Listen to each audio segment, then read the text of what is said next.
हरे कृष्णा। हम श्रीमद् भगवद गीता के 6वें अध्याय ध्यान योग इसके 35वें श्लोक को आज पढ़ रहे हैं। श्री भगवान उवाच श्री भगवान उवाच असंशयं महाबाहो असंशयं महाबाहो मनो दुर्निग्रहं चलम् मनो दुर्निग्रहं चलम् अभ्यासेन तु कौन्तेय अभ्यासेन तु कौन्तेय वैराग्येण च गृह्यते। वैराग्येण च गृह्यते। बहुत अच्छे प्रभु जी। श्री भगवान उवाच भगवान् उवाच असंशयं महाबाहो असंशयं महाबाहो मनो दुर्निग्रहं चलम् मनो दुर्निग्रहं चलम् अभ्यासेन तु कौन्तेय अभ्यासेन तु कौन्तेय वैराग्येण च गृह्यते। वैराग्येण च गृह्यते। बहुत सुंदर। पिछले श्लोक में आपने सुना था, अर्जुन कह रहे थे कि हे कृष्ण, इस मन को वश में करना तो बहुत कठिन है। इस मन को वश में करना तो वायु को वश में करने के समान दुष्कर है। तो इस श्लोक में भगवान मन को वश में किस प्रकार किया जाता है वो कह रहे हैं। भगवान कृष्ण ने कहा, हे महाबाहो कुंती पुत्र, निसंदेह चंचल मन को वश में करना अत्यंत कठिन है, किंतु उपयुक्त अभ्यास द्वारा तथा विरक्ति द्वारा ऐसा संभव है। तो भगवान पहले कहते हैं कि हाँ, निसंदेह जो मन है, मन कैसा है? चंचल है। इस चंचल मन को वश में करना बहुत कठिन है, लेकिन उपयुक्त अभ्यास के द्वारा और विरक्ति के द्वारा ऐसा संभव है। अर्थात ये कठिन है लेकिन इम्पॉसिबल नहीं है। कठिन है लेकिन ऐसा किया जा सकता है। कैसे? उपयुक्त अभ्यास और विरक्ति के द्वारा। ठीक है, तो फिर आप पूछेंगे कौन सा अभ्यास और विरक्ति का अर्थ क्या है? इन दोनों प्रश्नों को याद रखना। इसको हम प्रभुपाद जी के तात्पर्य में सुनेंगे। आइए अन्वय की ओर चलते हैं। महाबाहो अर्थात हे महाबाहो अर्जुन, असंशयम निसंदेह बिना किसी संदेह के, मन अर्थात मन, चंचलम दुर्निग्रहम चंचल और कठिनाई से वश में होने वाला है। तो ये मन कैसा है? चंचल है और कठिनाई से वश में होने वाला है। तू अर्थात किंतु, कौन्तेय हे कुंती पुत्र, अभ्यासेन वैराग्येन च अभ्यास और वैराग्य के द्वारा गृह्यते वशीभूत हो जाता है। तो भगवान कहते हैं, हे महाबाहो, निसंदेह ये मन बहुत चंचल है, कठिनाई से वश में होने वाला है, किंतु अभ्यास और वैराग्य के द्वारा ये वशीभूत हो जाता है। इसमें एक आचार्य अपनी टीका में लिखते हैं, हे महाबाहो, यहाँ पर महाबाहो कहने का क्या अर्थ है वे बताते हैं कि हे महाबाहो अर्जुन, अर्थात तुम अपने बाहुबल से बड़े बड़े योद्धाओं को पराजित कर चुके हो, अपने युद्ध कौशल के लिए जाने जाते हो, बड़े बड़े शूरवीरों को तुम हरा चुके हो, राइट। लेकिन अब इस शूरवीर जो कि मन नाम का शूरवीर है, इसको तुम योग अस्त्र के द्वारा वश में करो। इस प्रकार से आचार्य अपनी टीका में बताते हैं। और कौन्तेय शब्द का भी बहुत सुंदर अर्थ आचार्य ने दिया है। वे कहते हैं कौन्तेय अर्थात कि आप कुंती जी के पुत्र हो। कुंती कौन है? भगवान श्री कृष्ण की बुआ। अर्थात ये कहना चाहते हैं क्योंकि आप मेरे बुआ के पुत्र हो, राइट, तो मैं तो आपकी सहायता करूंगा ही। सो इस प्रकार से आपकी सहायता करूंगा। और फिर वो उपाय भी बता रहे हैं। आइए अब हम एक बार जो है इसको श्लोक को देखिए। श्री भगवान उवाच अर्थात श्री भगवान ने कहा, असंशय महाबाहो, हे महाबाहो, बिना किसी संदेह के, मनो दुर्निग्रहम चलम, ये जो चंचल मन है इसको वश में करना, दुर्निग्रह बहुत कठिन है, लेकिन अभ्यासेन तु कौन्तेय, तु अर्थात लेकिन अभ्यास के द्वारा हे कुंती पुत्र, और वैराग्येण च गृह्यते, और वैराग के द्वारा इसको वश में किया जाता है, इसको वश में किया जा सकता है। आई होप स्पष्ट है। अब हम चलेंगे तात्पर्य की ओर। देखिए, आप कल इस चित्र को देख रहे थे, शरीर रूपी रथ जिसको मन के लगाम, जिसमें क्या है, ये 5 इंद्रियां हैं और ये लगाम क्या है? मन है। तो अर्जुन कहते कि बहुत कठिन है, लेकिन भगवान कह रहे हैं कि ऐसा संभव है, एक अभ्यास, उपयुक्त अभ्यास और वैराग्य के द्वारा। तो ये दो चीजें पकड़ के रखना, अभ्यास और वैराग्य, और इनका क्या अर्थ है ये हम प्रभुपाद जी से जानेंगे। आइए सुनते हैं अनुवाद और तात्पर्य कृष्ण कृपा मूर्ति श्री श्रीमद एसी भक्ति वेदांत स्वामी प्रभुपाद द्वारा। प्रभुपाद जी ने बहुत सुंदर तात्पर्य लिखा है। वे कहते हैं, अर्जुन द्वारा व्यक्त इस हठीले मन को वश में करने की कठिनाई को भगवान स्वीकार करते हैं। असंशय महाबाहो, राइट। वो कहते हैं कि हाँ, स्वीकार करते हैं इस बात को कि मन को वश में करना क्या है, कठिन है। इस कठिनाई को भगवान स्वीकार करते हैं, किंतु साथ ही वे सुझाते हैं कि अभ्यास तथा वैराग्य द्वारा यह संभव है। अर्थात ये कठिन तो है लेकिन असंभव नहीं है, राइट। कठिन तो है लेकिन असंभव नहीं है, तो इसको वश में किया जा सकता है। और किस चीज के द्वारा? अभ्यास और वैराग्य के द्वारा। तो प्रश्न बनता है कि ये अभ्यास क्या है, राइट। आइए इस प्रश्न का उत्तर जानते हैं श्री प्रभुपाद जी से। प्रभुपाद जी बता रहे हैं, वर्तमान युग में तीर्थवास, परमात्मा का ध्यान, मन तथा इंद्रियों का निग्रह, ब्रह्मचर्य पालन, एकांतवास आदि कठोर विधि विधानों का पालन कर पाना संभव नहीं है, किंतु कृष्ण भावनामृत के अभ्यास से मनुष्य भगवान की नवधा भक्ति का आचरण करता है। ऐसी भक्ति का प्रथम अंग है कृष्ण के विषय में श्रवण करना। कितना सुंदर उन्होंने हमें बताया। देखिए, समझिए इसको। वर्तमान युग में अर्थात कल युग में जिस पद्धति का वर्णन भगवान ने किया, कौन सी पद्धति? अष्टांग योग की पद्धति, जिसमें भगवान ने कहा था शुचौ देशे, अर्थात एक शुद्ध, एक पवित्र स्थान में ही जाकर के तपस्या करना था, तीर्थवास, वहां पर जाके परमात्मा का ध्यान करना है, मन तथा इंद्रियों का निग्रह, ब्रह्मचर्य पालन और एकांतवास करना है। इस प्रकार से बताया था ना। ये जो जितने भी नियम बताए गए, कठोर विधि विधान बोले गए, वो इस युग में कर पाना संभव नहीं है। लेकिन क्या संभव है? कृष्ण भावनामृत के अभ्यास से। तो वो अभ्यास का क्या अर्थ है? कृष्ण भावनामृत का अभ्यास, राइट। कृष्ण भावना भावित होने का अभ्यास। उससे क्या है? मनुष्य जो है वो भगवान की नवदा भक्ति का आचरण करता है। भक्ति के, शुद्ध भक्ति के 9 अंग बताए गए हैं।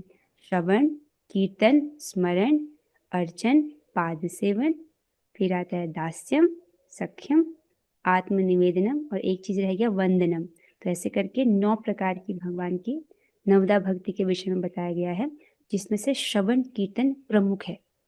हाँ? और इसमें बोला है कि ऐसी भक्ति का प्रथम अंग है, जो 9 अंग है भक्ति के, उसका पहला अंग है भगवान श्री कृष्ण के विषय में श्रवण करना, उनके विषय में सुनना। अब कौन है जो कह सके कि ये सुनना मुश्किल है? ये तो पद्धति मुश्किल है कि या ये भी मुश्किल है? नहीं, कोई भी बच्चे, देखो यहाँ पे छोटे छोटे बच्चे सुन रहे, मिष्टी की सारी बहनें सुन रही हैं, राइट। तो आगे चलते हैं। मन को समस्त प्रकार की दुश्चिंताओं से शुद्ध करने के लिए यह परम शक्तिशाली एवं दिव्य विधि है। क्या है वो दिव्य विधि? कृष्ण के विषय में श्रवण करना। कृष्ण के विषय में जितना ही अधिक श्रवण किया जाता है, उतना ही मनुष्य उन वस्तुओं के प्रति अनासक्त होता है जो मन को कृष्ण से दूर ले जाने वाली है। अरे वाह, कितना सुंदर बात है, इसको समझिए आप। सो ये पहले तो एक बहुत सुंदर विधि बताई। क्या है वो? कृष्ण के विषय में श्रवण करना। देखिए, भगवान का नाम, उनके गुण, रूप, लीला उनसे अभिन्न है, ये सब दिव्य है। तो जितना जितना हम दिव्य वस्तु का सेवन कर रहे हैं, उतना अधिक हमारा चित्त पवित्र हो रहा है, राइट। पहली बार जब कृष्ण में मन को लगाए तब मुश्किल है, लेकिन जैसे हम कृष्ण कथा में अपने मन को लगा रहे हैं, अपनी इंद्रियों को लगा रहे हैं, वो पवित्र हो रही हैं, राइट। तो जितना जितना अधिक श्रवण किया जाता है, उतना ही मनुष्य उन वस्तुओं के प्रति अनासक्त होता है जो मन को कृष्ण से दूर ले जाने वाली है। अर्थात मन जो पवित्र हो रहा है, और मन जब पवित्र हो रहा है तो कैसे पता चलेगा? वो कृष्ण की ओर धावित होता है, कृष्ण की ओर आकर्षित होता है, राइट। और अनासक्त होता है, अर्थात जो चीज कृष्ण से इतर है, जो विषय वासना है, वो भगवान से ऑपोजिट में चलती है, माया भगवान के ऑपोजिट में चलती है, राइट। वो उस वक्त उस तरफ व्यक्ति क्यों भागता है, उस तरफ मन क्यों भागता है? उसके दूषण के कारण। लेकिन भगवान में मन को लगाता है तो पवित्र होता है, और फिर अगली बार मन को भगवान में लगाना और आसान होता है। जो लोग रोज कक्षा में आ रहे हैं उनके लिए रोज कक्षा में आना आसान है कि नहीं? क्यों? इंद्रियों के लिए आसान हो जाता है, मन के लिए आसान हो जाता है। लेकिन ऐसे भी व्यक्ति हैं जिनके लिए एक दिन भी इस प्रकार से गीता का श्लोक सुनना बहुत कठिन है। सो आई होप आपको समझ आया होगा कि वो अभ्यास क्या है। कृष्ण भावनामृत का अभ्यास, अपनी इंद्रियों को कृष्ण की सेवा में लगाने का अभ्यास। हमसे इस प्रकार का अभ्यास एक्सपेक्ट नहीं किया जा रहा कि हम जंगल में जाके ऐसी तपस्या करें, लेकिन हाँ, वो अभ्यास बोला जा रहा है जो हम कर सकते हैं। और ये जो अभ्यास है ये तो श्रेष्ठ है ध्यान योग से भी। आगे चलते, यह वैराग्य क्या है? राइट, पहला आपको पता चल गया अभ्यास क्या है, सबको सब पता चल गया। अब दूसरा प्रश्न है वैराग्य। भगवान ने कहा था ना, इस मन को वश में किया जा सकता है उपयुक्त अभ्यास और वैराग्य द्वारा। तो वैराग्य क्या है उसे जानते हैं। मन को उन सारे कार्यों से विरक्त कर लेने पर जिनसे कृष्ण का कोई संबंध नहीं है, मनुष्य सुगमता पूर्वक वैराग्य सीख सकता है। ठीक है, मन को क्या करना है? उन कार्यों से विरक्त करना है जिनका कृष्ण से कोई संबंध नहीं है। जैसे फोन में कार्टून देखना, टीवी देखना, सीरियल देखना, ये कुछ उदाहरण है। इनका कृष्ण से क्या संबंध है? जो चीज कृष्ण से इतर है, कृष्ण से संबंध नहीं, उनको त्याग देना है। सो ऐसा अगर व्यक्ति करता है तो वो बहुत आसानी से वैराग्य सीख सकता है। वैराग्य का क्या अर्थ है? वैराग्य का अर्थ है पदार्थ से विरक्ति और मन का आत्मा में प्रवृत्त होना। तो ये कितनी गहरी बात है, एक बार इसको समझने का प्रयास कीजिए। पदार्थ से विरक्ति और मन का आत्मा में प्रवृत्त होना। इस जगत में व्यक्ति पदार्थ से आसक्त रहता है, राइट, अहम बुद्धि रखता है, मैं और मेरा, राइट, और स्वयं को क्या समझता है? ये शरीर। और मेरा अर्थात शरीर से संबंधित जो वस्तुएं हैं और जो शरीर से संबंधित जो रिश्ते नाते हैं, मैं, मेरा परिवार, मेरे बच्चे, मेरे संबंधी, माता पिता, वो देख क्या रहा है? शरीर। तो आसक्ति का है शरीरों में, राइट। पदार्थ से विरक्ति और मन का आत्मा में प्रवृत्त होना। तो इस प्रकार से, राइट, ये जो पहले लेवल का ज्ञान है, इस जगत के पदार्थ से वो विरक्त होता है और मन आत्मा में उसको प्रवृत्त होता है। मन बहिर्मुख ना होकर के भगवान की ओर प्रवृत्त होता है। आपको स्पष्ट हो रहा होगा। अर्थात देहात्मक बुद्धि से व्यक्ति ऊपर उठता है। अब वैराग्य समझ आ रहा है? अभी इसको प्रभुपाद जी और बोल रहे, ये फिनिश नहीं हुआ है।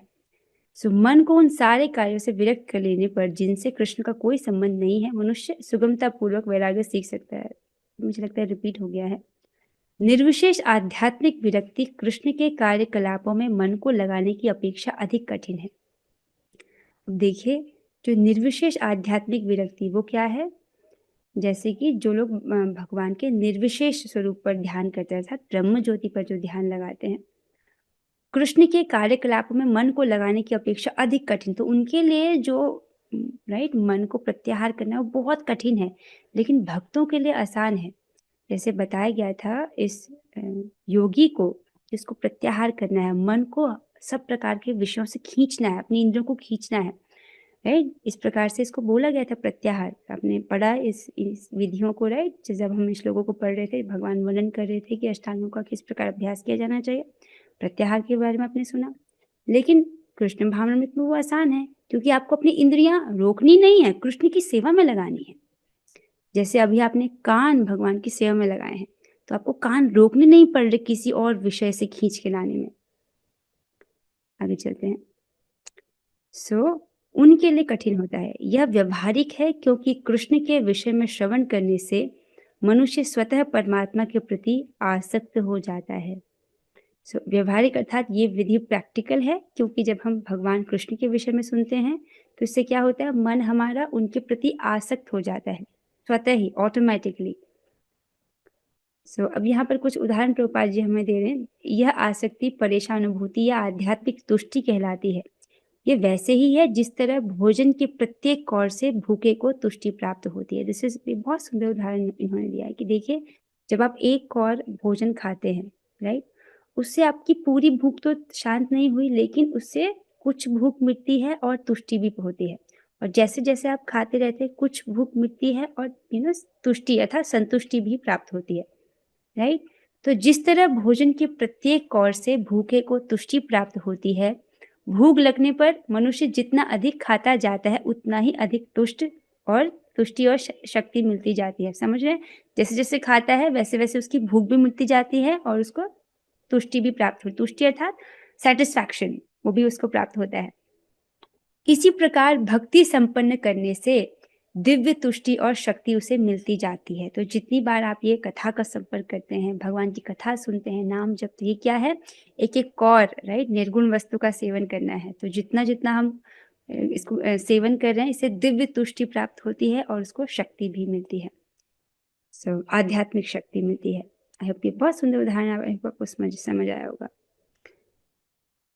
इसी प्रकार भक्ति संपन्न करने से दिव्य तुष्टि और शक्ति उसे मिलती जाती है। इसी प्रकार भक्ति संपन्न करने से दिव्य तुष्टि की अनुभूति होती है, क्योंकि मन भौतिक वस्तुओं से विरक्त हो जाता है। तो जब मन को इधर भक्ति में सुख मिलता है, भगवान की कथा में सुख मिलता है, तो अपने आप ही वो उस जगत से विरक्त हो जाता है।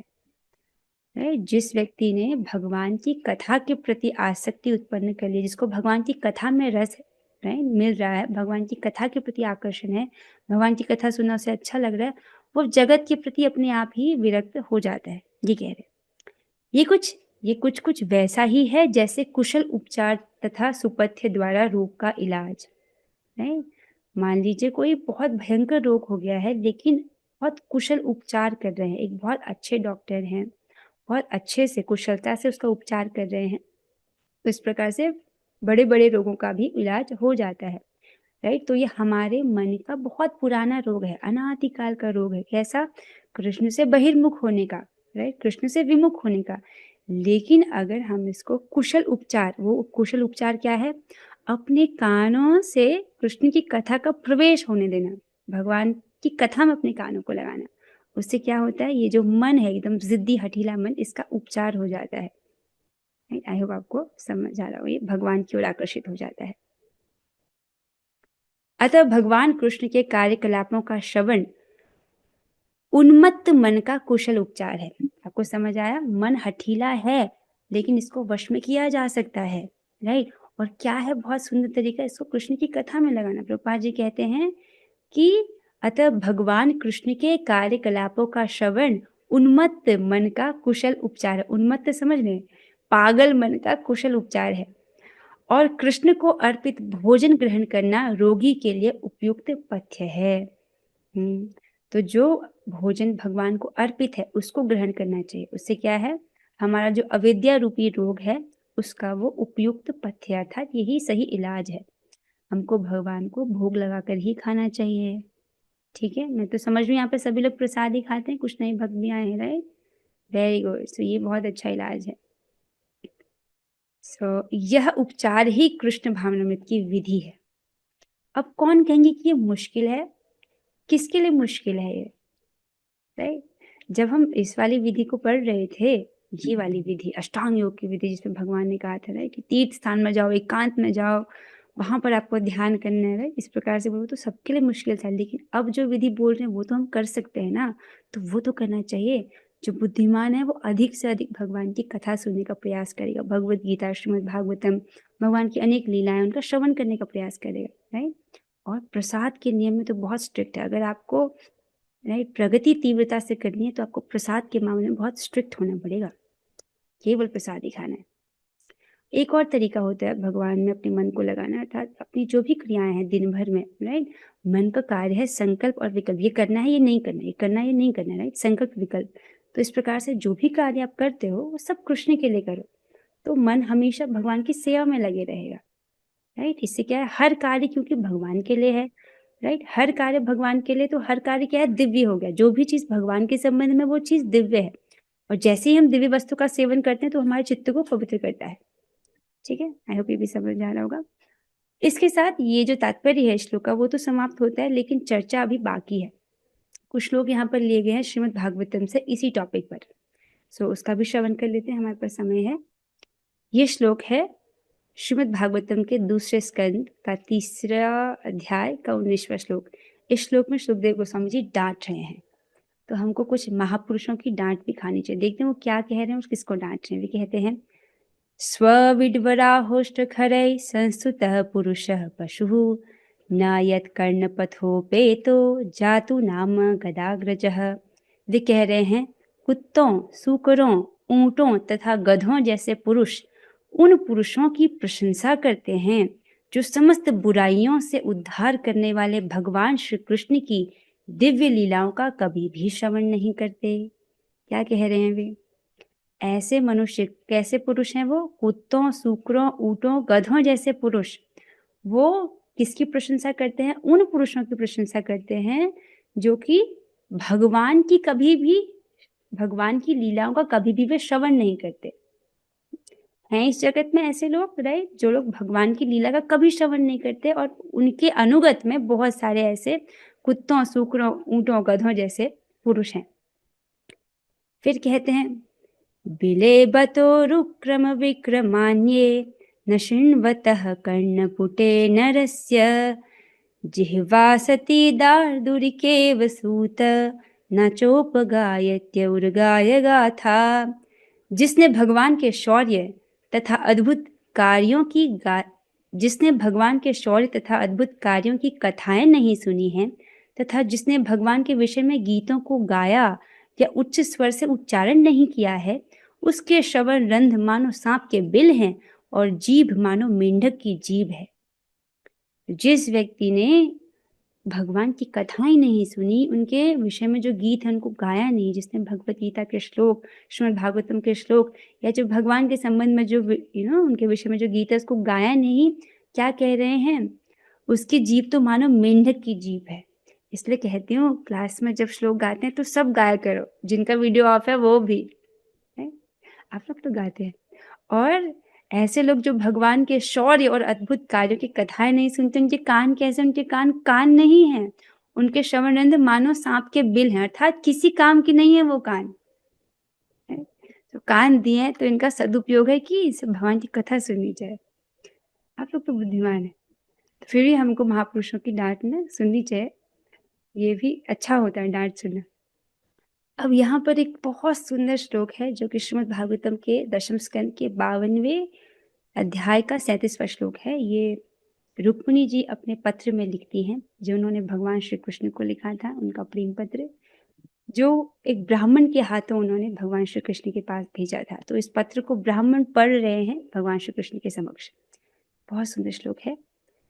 श्री रुक्मिण्योवाच श्रुत्वा गुणान् भुवन सुंदर शृण्वतां ते निर्विश्य कर्णविवरैर्हरतुङ्गतापं रूपं दृशां दृशिमताम् अखिलार्थलाभं त्वय्यच्युता विशति चित्रमपत्रपं मे।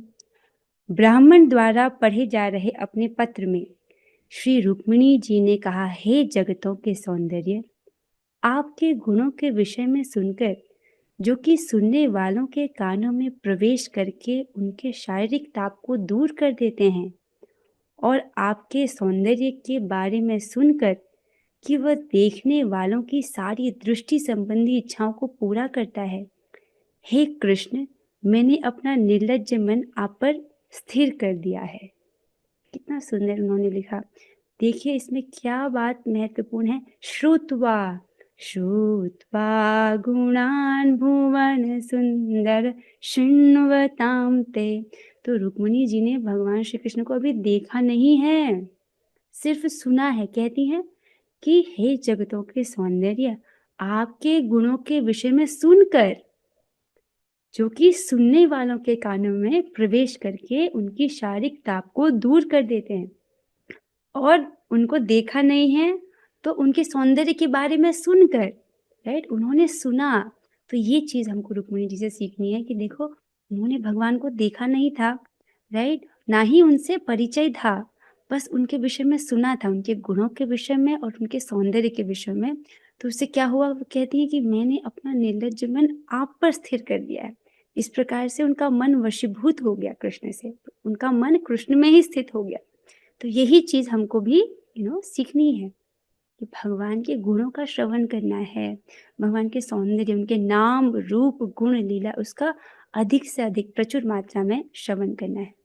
आइए अब हम 3 बार हरे कृष्ण महामंत्र करेंगे। अपने माइक को ऑन कीजिए, हम सभी साथ में करेंगे।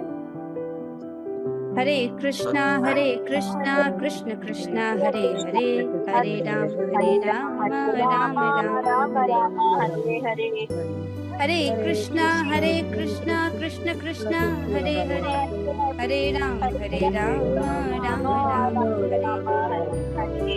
हरे कृष्णा कृष्ण कृष्ण हरे राम राम राम हरे हरे।